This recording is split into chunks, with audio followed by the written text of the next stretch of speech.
皆さんこんにちは、大川祐介です。今回は DJI から新しく発表された DJI RS2 と RSC2 のレビューを行っていこうと思います。ただね、そのまま機能をご紹介するのはね、面白みに欠けるので、せっかく2台あるということで、この動画をね、ご視聴の皆さんにとって、どちらがおすすめのスタビライザーなのか、僕なりの意見を通して比較していこうと思います。それでは行きましょう。まず一つ目、重量です。スタビライザーはね、基本的にコンパクトに一眼レフカメラを搭載して気軽に、そして滑らかに撮影するのが、一番の強みだと思っています。なので、ビデオグラファー一人でカメラを持って撮影することも多いので、スタビライザー本体の重量はとても大切になってきます。そこで RS2 と RSC2 の重量はいかがでしょうということで、ここで測っていきたいと思います。アクセサリーなど、ちょっと少しついているので、メーカー規定の重量とは少し異なるんですけれども、あらかじめご了承ください。RS2 は 1.6kg、そして RSC2 は 1.4kg なので、RSC2 の勝利ですね。差はね、たったの 0.2kg なので、思っているよりも大きな差はないんですけれども、軽ければ軽いほど腕が疲れないので、長時間滑らかに撮影する上では、0.2kg ってとても大切だと思います。次に2つ目、ペイロードです。ペイロードとはスタビライザーに載せるカメラの最大積載量のことなんですけれども、このペイロードに余裕がないと、不具合が発生したり、大きな揺れが目立ったりするので、スタビライザーを選ぶ上で僕が最も大切にしている指標ですね。それでは RS2 と RSC2 のペイロードはいかがでしょ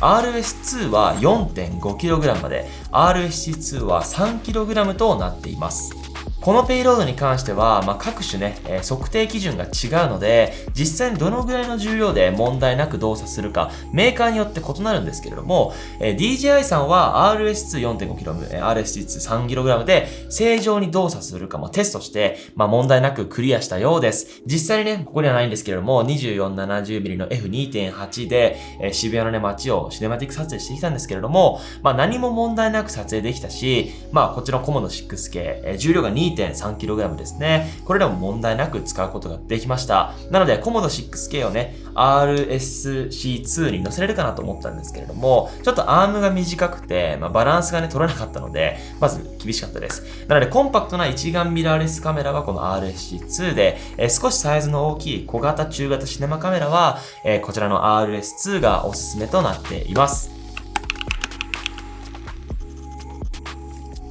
3つ目、安定性です。RS2 と RSC2、どちらも以前のモデルよりモーターの、動力が、大幅に上がってるんですね。RS2 は 20% 向上、RSC2 は 50% も向上しています。正直、軽量とかペイロードとか、は付加価値であって、何よりも大事なのは、いかに綺麗に撮影できるかっていうことなんですね。なので、実際にテストしたので、VTR をご覧ください。どうぞ。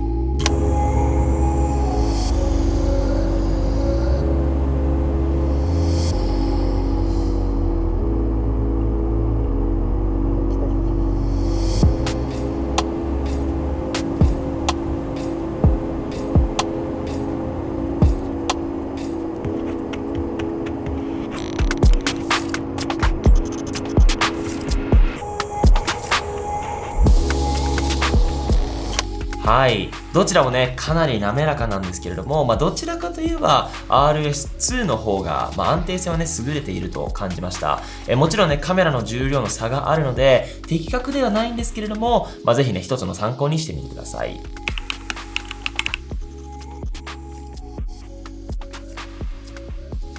4つ目、撮影機能。はい、こちら RS2、RSC2 には計5つのモードがあります。横軸のみ動くパンフォロー。横と縦軸のみ動くパン&チルトフォロー。すべて自由に操作できる FPV。カメラを360度回転可能な 3D ロール360。縦撮影ができるポートレート。となります。その他に RS2 では、タッチディスプレイ、RS2 では普通のディスプレイがあるので、モードの可視化、その他のね、設定の変更も容易ですと。これだけの機能があれば、表現の幅もかなり広がると思っています。5つ目、携帯性。説明するまでもなく RSC2 が最も優れています。その点に関しては。なぜなら、折りたためるんですね。そしてね、両方とも従来の発泡スチロールのケースではなく、おしゃれな収納バッグがセットになっているので、携帯性はもうどちらも素晴らしいと感じました。取り付けもね、スムーズにできるように、3軸ロックはもちろんのこと、RS2 では最も大切なバランス調整をシームレスに行うことができるので、これはね、めっちゃ嬉しかったです。RSC2 にはないんですけれども、この体験は本当に忘れられないです。はい、次に6つ目。バッテリー駆動時間です。1日撮影してて途中で充電がなくなった経験ないでしょうか皆さん。僕はね、山頂でそれを経験して泣きそうになった経験があるんですけれども、泣かないためにもこの駆動時間ってのはとても大切です。RS2 は12時間駆動、そして 24W の充電の場合 1.5 時間で完全充電することができます。そして RSC2 は14時間駆動、そして 18W 充電の場合2時間で完全に充電可能となるんですね。さらには充電中のスタビライザーが使用できるので、もう山頂で泣くこともありません。7つ目、拡張性。両方とも NAT ポートがあるので、様々なアクセサリーを搭載することも可能です。スマートフォンだったり、マイクだったり、モニターだったり、もう本当に便利です。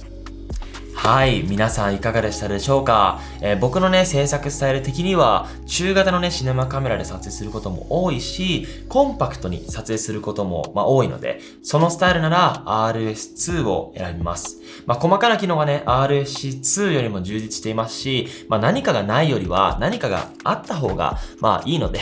シンプルな理由で選ばせていただきました。ぜひね、DJI の新型スタビライザー RS2 と RSC2 を使用して、撮影してみてください。それらね、引き続き動画という選択肢を与えるために、商品レビューや動画コミュニティ、動画スクールをね、運営していきますので、今後ともよろしくお願いいたします。それでは皆さん、さようなら。